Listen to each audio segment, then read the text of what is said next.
We've now got the latest information for the country and also province by province. Looking at the latest information for Limpopo, are there any areas of concern? Well, I would say that can we look at areas of progress? I think across the country there's been a lot of progress, particularly poverty reduction in Limpopo has shown that Limpopo has done quite a lot in terms of just reducing poverty across the municipalities. The area of concern that is coming out in the numbers is that there are reversals in terms of access to water. While that had reached around 80% and upward in Limpopo, it has declined between 2011 and 2016, and probably because of the drought that we saw in 2015. I think that's an area that should be fairly worrying in Limpopo. The second one, which is a universal problem across South Africa, is education. It should impact similarly in Limpopo.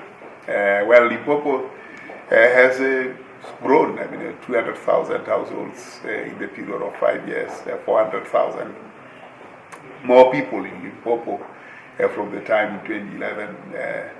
It's a big number, and of course, if that is growth through children, then obviously one has to look at how they are catered for education. The biggest concern in the country is how we deal with education for those who are 0 to 14. And Limpopo, in terms of our estimates of number of children born per woman, of course, it contributes a little bit more to the national average than any other province. And therefore, in terms of the challenge of education, it will be very critical in Limpopo. Okay, my question is around the issue of, because you mentioned that there's an improvement here in the province in terms of lifespan.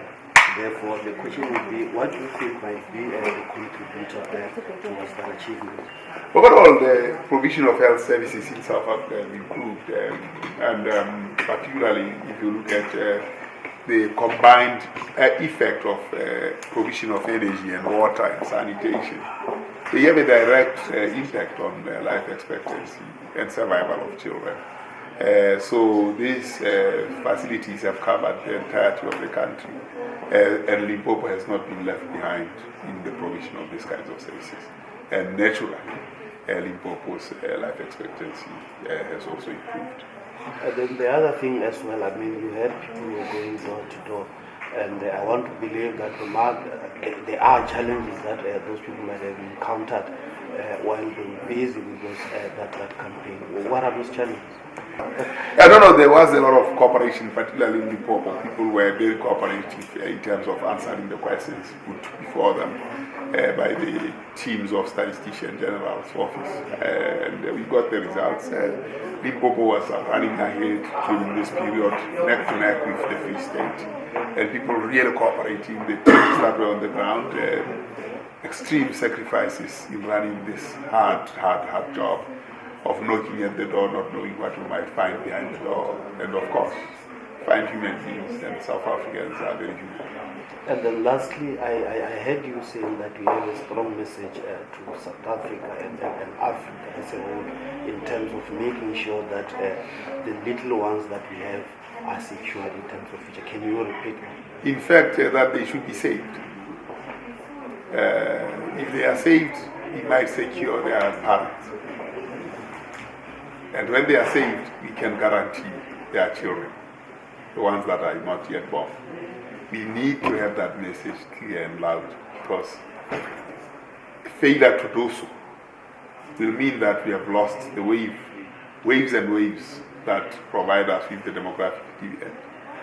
The fact of the matter is we have lost the dividend. And when we've lost the dividend, you have to work much, much, much harder. And that's what South Africa faces. And that much, much harder work will rest on the children that are 0 to 14 today, that are 0 years to 14 years. That's where the work is going to fall. And those are the people that have to secure and guarantee. But the condition for doing that is for us to save them. And we can only save them by providing them high quality education. so that they can carry the data.